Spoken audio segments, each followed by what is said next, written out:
Madame, Messieurs, bonjour. Bienvenue dans votre journal. Au sommaire, remaniement ministériel.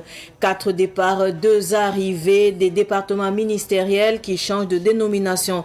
C'est ce qu'on peut retenir du gouvernement Rim Talba II qui a été rendu public hier soir. Plusieurs ministres gardent leur poste. On en parle au début de ce journal. La Sodigaz rassure ses clients face à la pénurie actuelle de gaz butane. Elle informe que des dispositions ont été prises pour établir l'approvisionnement et annonce un retour progressif à la normale dès la semaine prochaine. Les détails dans quelques instants. Le nouveau gouvernement annoncé hier soir compte 22 ministères contre 24 précédemment avec 4 départs et 2 nouvelles entrées. La réduction de l'équipe gouvernementale s'explique par la fusion de certains ministères. Plus de détails avec Cynthia Zongrana.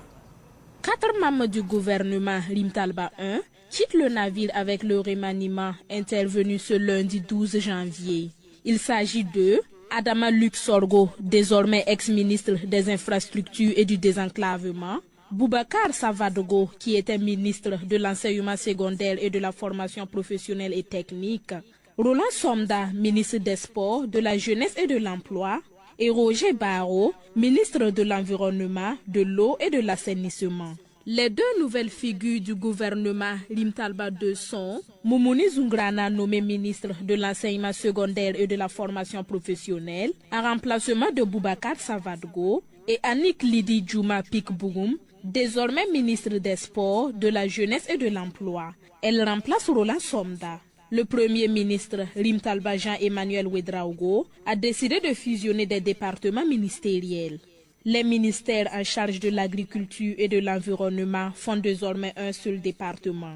Ainsi, le commandant Ismaël Sombier devient ministre d'État, ministre de l'Agriculture, de l'Eau, des Ressources animales et halieutiques. Mikaïlou Sidibé est désormais ministre de la Construction de la Patrie, consacrant une fusion de ce ministère, le ministère de l'Urbanisme et de l'Habitat, et celui des Infrastructures et du Désenclavement, qui était géré par Adama Luc Sorgho. Au-delà de ce ministère de Mikaïlou Sidibé, d'autres ministères ont également changé de nom. Le ministère de Mathias Traoré, en charge de la fonction publique, devient ministère des serviteurs du peuple. Celui de Passo Wende Pélagie Cabré devient ministère de la famille et de la solidarité. Le général de division Célestin Semporé est ministre de la guerre et de la défense patriotique et non plus ministre de la défense et des anciens combattants. Un ministère qui vient donc de changer de dénomination. À la suite du remaniement gouvernemental survenu hier soir, les citoyens s'expriment. Écoutons les avis de la population de Ouagadougou au micro de Samuel Moko et de Moumouni Nana. Bon, c'est une bonne chose, du moment qu'on a eu à placer des bonnes personnes pour pouvoir gérer les différents ministères, nous aider à avancer, lutter contre les terroristes, je pense. Honnêtement, c'est une bonne chose qu'ils ont eu à faire pour nous en fait. S'ils ont eu à placer des personnes efficaces, efficientes, qui sont prêtes pour, pour le peuple, je pense on ne peut qu'applaudir, on ne peut qu'être heureux pour ça en fait. Je vous en prie. Changer de nom, bon, je ne vois pas en fait la différence peut-être. S'ils ont eu à changer peut-être de manière de travailler, mais changer de nom, puis c'est le même travail qui est un peu déplorable ou bien bizarre. Je pense que ça sera un peu, un peu, un peu bizarre. Mais si on change de nom, puis on change de manière de travailler, on travaille de manière efficace, ça sera mieux, ça sera intéressant. Donc, on a remarqué hier qu'il y a eu un remaniement ministériel au niveau de l'enseignement supérieur et du sport et bien d'autres domaines. Nous pensons de ce remaniement que le président a eu une vision d'équilibrer les activités et de bien pouvoir fonder d'autres activités à travers ce remaniement. Il y a du sang neuf qui est rentré au niveau du ministère.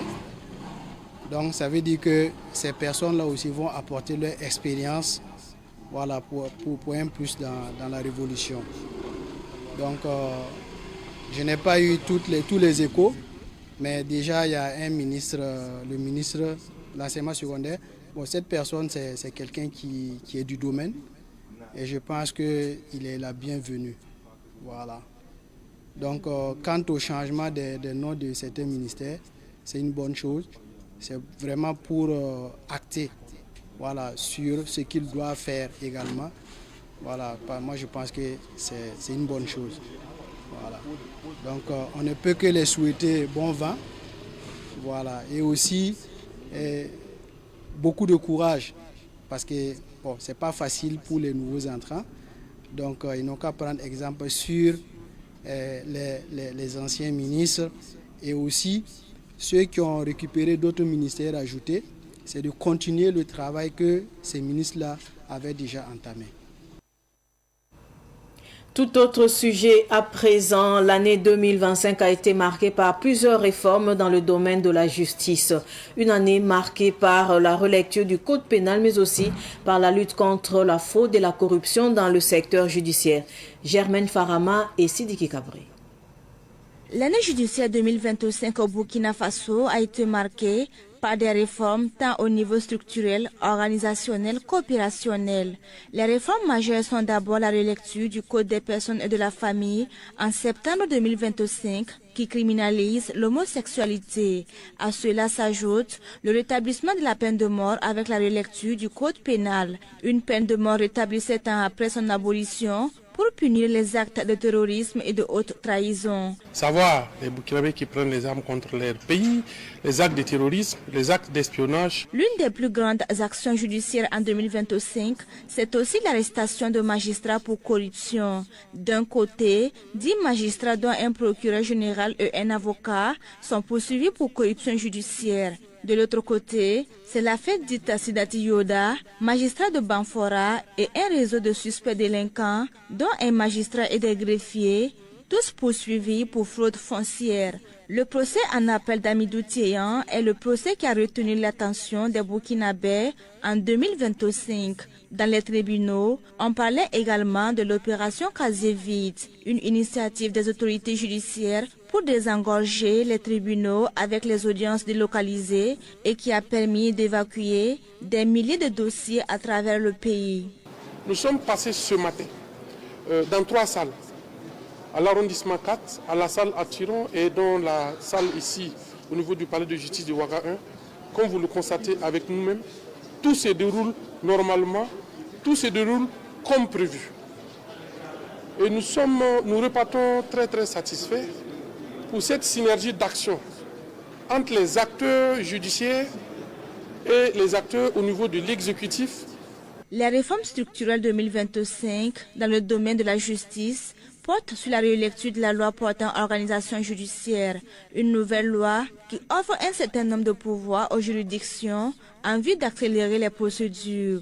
En 2025, on parle aussi des nouveaux codes sur le statut de l'agent judiciaire pour améliorer la prise en charge des contentieux de l'État. Le bilan de la justice, c'est aussi la modernisation de l'accès à ces services, des plateformes numériques lancées pour faciliter l'accès à l'information juridique, le dépôt et le suivi des plaintes en distance, ainsi que l'établissement des dossiers tels que les casiers judiciaires. L'une des décisions majeures de la justice en 2025, c'est le retrait immédiat du Burkina des juridictions internationales, dont la Cour pénale internationale CPI. Un retrait qui s'est fait conjointement avec les autres pays de l'AES. La justice burkinabé a par ailleurs participé au développement national avec la mise en œuvre du travail d'intérêt général qui a permis le déploiement de centaines de détenus sur des chantiers d'utilité publique. Les autorités judiciaires ont annoncé hier l'ouverture d'une enquête judiciaire suite à l'assassinat de Viviane Yolande Compaoré Ouedraogo à Ouagadougou.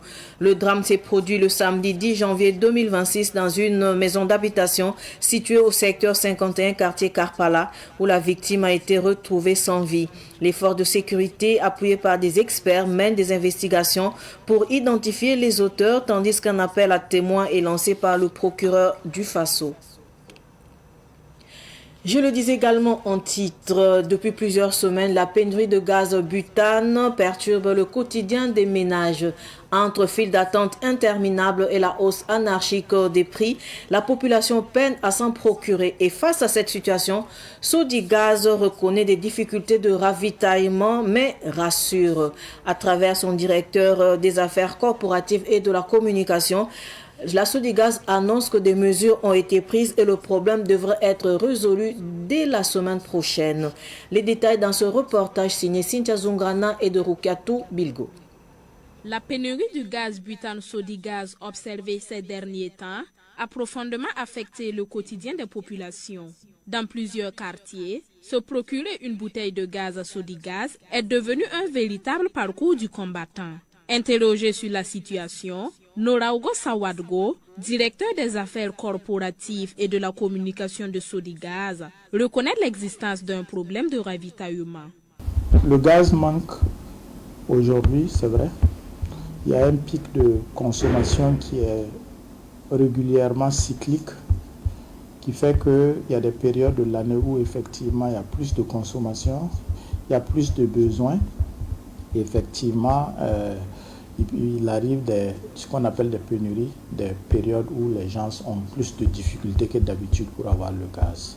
Nous avons effectivement remarqué ces derniers temps qu'il y a eu un souci parce que nos clients n'avaient pas suffisamment de gaz ou qu'ils ne le trouvaient pas là où ils souhaitaient le trouver.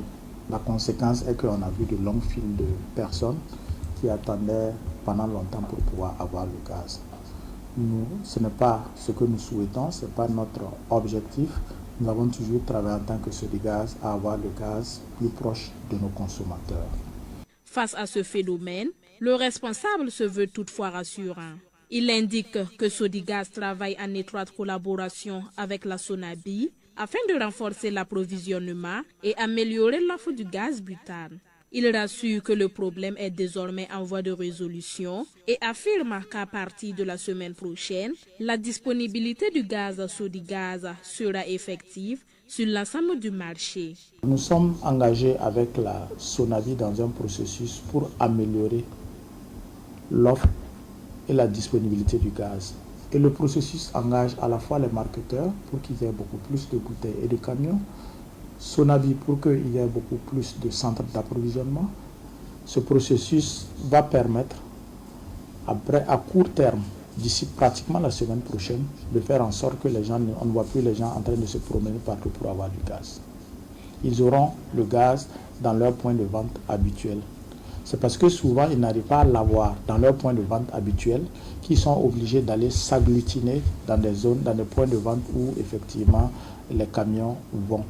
Nous pouvons les rassurer que les semaines à venir, à partir même déjà de la semaine prochaine, ils n'auront plus besoin d'aller s'agglutiner dans des points de vente, mais que les points de vente Sodigaz avec le label Sodigaz auront du gaz avec eux. Et nous pensons que désormais, dans les années à venir, avec le travail qu'on est en train de faire avec la Sonabi, on ne vivra plus ces moments difficiles.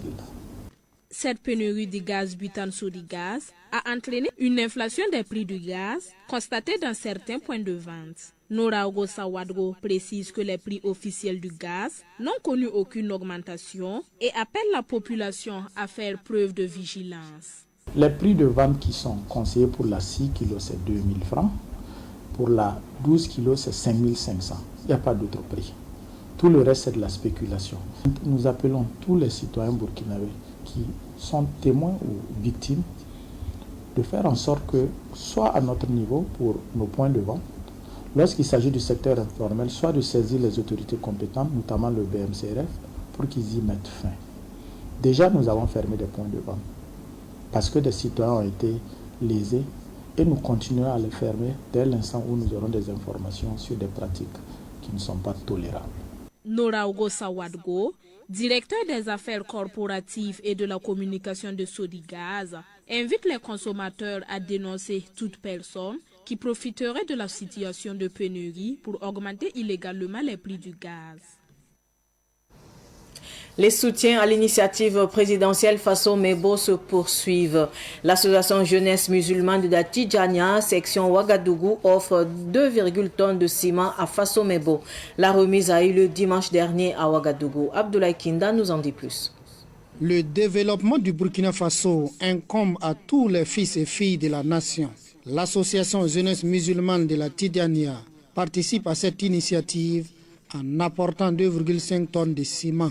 On est content d'être là et pour un don de ciment au Faso Mebo. On a pu apporter 2 tonnes et demi de ciment qui contient 50 sacs. La mobilisation est internationale. Mais ici, c'est le section Ouara qui est venu pour ces dons. À Bobo aussi, et à l'heure actuelle, eux aussi, ils sont en train de faire le même acte que nous sommes aujourd'hui faire ici, qui est le don de ciment au Faso Mebo. Rappelons que la même mobilisation des fonds pour soutenir l'initiative Faso Mebo se fait dans d'autres localités où existent les sections de l'association jeunesse musulmane de la Tidjaniya.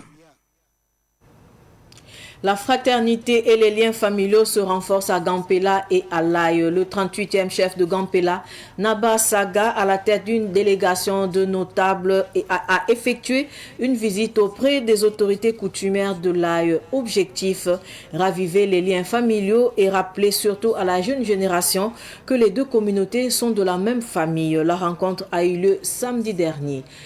Daouda Yamego Yede.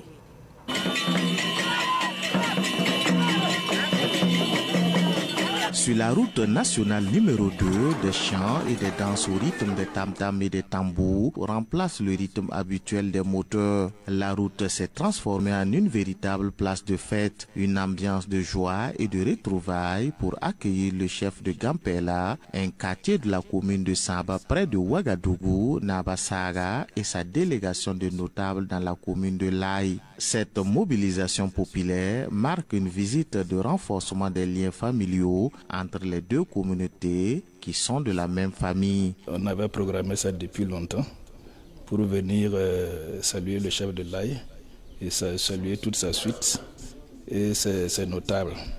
Voilà, donc c'est ça l'objet de la visite, parce qu'on est de la même famille. Et ça fait très longtemps que les gens de Laye sont venus dans ce lieu-là, mais ils sont originaires de Gampela. Voilà, ça fait de très bonnes années, peut-être des centenaires, qu'on n'a pas eu l'occasion de se revoir. Donc j'ai eu l'idée justement avec les vieux du village d'initier cette visite-là pour qu'on vienne remettre le cordon ombilical, réinstaller cette relation-là entre les gens de Laye et les gens de Gampela. Il faut que nos enfants, nos arrière-enfants sachent qu'on est de la même famille. Donc il faut justement recoller ce cordon ombilical-là pour que la suite vraiment soit radieuse. Pour le chef de Laye, dans la province de Kourouégo, cette visite renforce les liens familiaux et rappelle à la jeunesse l'importance de la parenté et du respect des traditions. C'est une grande joie pour toute la population de Laye, en particulier le chef de Laye. Et nous remercions grandement Sa Majesté, le chef de Gampela, et que le lien de fraternité puisse nous resserrer davantage au bonheur de la population, de la jeunesse et tout le Burkina tout entier. Sa Majesté a fait le premier pas. Nous allons aussi faire un pas. Et je pense qu'à partir de cet instant, tout est bien et tout le monde, la population de Laye, la population de Gampela et tous les frères qui sont d'ailleurs, et tous, on va se regrouper pour l'intérêt général. Cette visite de fraternité s'est poursuivie dans le quartier Sagla de Laye, lieu historique où, selon la tradition, les premiers ressortissants de Gampela se sont installés avant même l'arrivée du colon. Des messages et des témoignages des anciens du quartier et des moments de réjouissance ont mis fin à cette visite, première du genre. Musique avant de clore cette édition d'information, l'artiste musicien Téné Bilazo a lancé samedi dernier devant la mairie de l'arrondissement 3 de Ouagadougou de nouveaux clips vidéo. Le compte rendu de Salif Sanduidi et de Moumeni Nana. Zougoudou, zougoudou, zougoudou, danser, zougoudou, danser. Le lancement des deux clips de l'artiste Téné Bilazo s'inscrit dans la continuité d'un parcours déjà riche. L'artiste compte à son actif 2 albums disponibles sur le marché ainsi que plusieurs singles. Le premier clip présenté met en valeur les forgerons tandis que le second célèbre l'entente et la solidarité entre les enfants du Yatenga. Les titres Zougoudou, bon, j'ai fait ça pour rendre hommage aux forgerons, bon, qui sont des braves hommes en Afrique ici. Parce que, bon, en Afrique ici, nous on compte beaucoup sur les forgerons. Voilà, bon, ainsi que l'autre titre maintenant qui parle de Yatenga Combat, bon, ça parle des enfants du Yatenga. Au Yatenga, les forgerons, bon, ils n'ont pas mis les forgerons à leur place. Parce que, bon, on a vu un peu partout au Burkina, quand même les grands chanteurs comme les Zougouna Zaranda, bon, avant de chanter pour les autres, parler des autres, bon, ils parlent d'abord des forgerons, ils glorifient d'abord les forgerons avant de parler des autres. Bon, maintenant, j'ai vu qu'au Yatenga, c'est le contraire. Bon, là-bas, par contre, je vois que les forgerons sont derrière et puis, bon, les autres sont devant. Bon, moi, je suis venu, j'ai vu que, bon, ça là, bon, moi aussi, je vais sensibiliser au moins les gens pour qu'on sache que c'est les forgerons d'abord, avant nous, parce que c'est les forgerons qui font tout, et pour que nous, on puisse cultiver et puis manger, quoi. Surtout, à ceux qui ont des moyens, surtout de soutenir la culture. Voilà, nous, les artistes, on a besoin de vos soutiens, quoi. L'événement s'est tenu en présence des deux parrains, pour qui accompagner l'artiste constitue une véritable fierté. Ils ont salué le talent de Téné Bilazo. Pour Soumaïla Ouedraogo, parrain de l'artiste, cet accompagnement est à la fois un devoir et un honneur.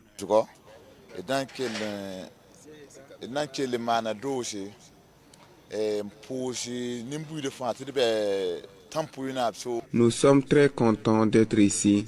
Téné Bilazo dédicace ses clips et nous avons décidé de l'accompagner pour la promotion et même la promotion de ses albums. Nous rentrons satisfaits car il n'y a pas eu d'incident majeur lors de la cérémonie de dédicace. Nous lui souhaitons bon vent à l'artiste et l'invitons à se concentrer sur son travail. C'est ainsi que l'on peut évoluer dans son métier. Pour l'artiste, ce double lancement marque un nouveau départ. Il a affirmé son engagement à se battre pour porter sa musique encore plus loin.